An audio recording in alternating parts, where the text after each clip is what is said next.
ওই দেখো বুড়িমা, আকাশে ড্যাগের নাচছে। ডাইনি আর কঙ্কাল। উফ উফ, আমার লেজ কেন এত গরম হচ্ছে? স্বাগতম ছোটবেলা টিভিতে।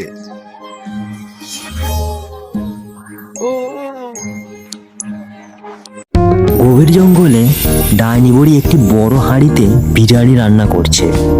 হাড্ডিবাবু পাশে বসে দেখছে আর নিজের হাড়ের শব্দে গান করে যাচ্ছে। কট কট কটাস, হাড় আমার ফটফটাস। বুড়িমা, বিরিয়ানি কি আজ হবে নাকি আমি মানুষ হওয়ার পর খাবো?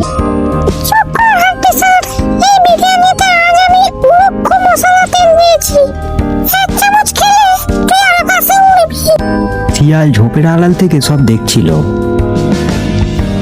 ও বুড়িমা, জঙ্গল কাঁপানো মন্তর তো।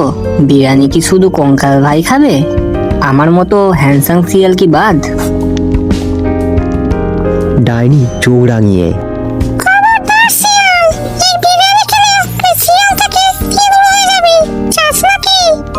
শিয়াল মনে মনে ভাবলো, বুড়িটা আমাকে ভয় দেখায়।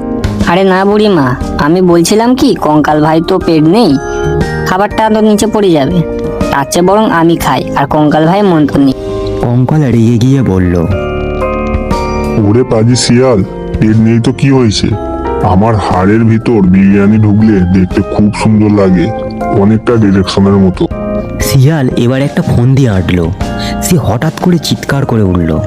ওই দেখো বুড়িমা, আকাশে ড্যাগের নাচছে। ডাইনি আর কঙ্কাল আকাশের দিকে যেই তাকিয়েছে, অমনি শিয়াল এক থাবা বিরিয়ানি মুখে তুলে নেয়। শিয়াল বিরিয়ানি খেয়ে। উফ উফ, আমার লেজ কেন এত গরম হচ্ছে? হঠাৎ শিয়ালের লেজটি রকেটের মতন জ্বলতে লাগলো। সে বাতাসের বেগে গোল গোল ঘুরতে থাকলো। ডাইনি হেসে লুটপুটি খেতে লাগলো।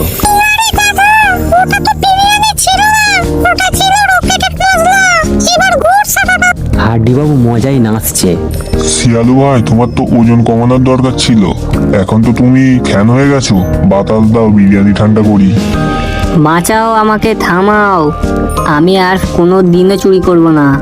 ডাইনি মন্ত্র পড়ে শিয়ালকে থামালো।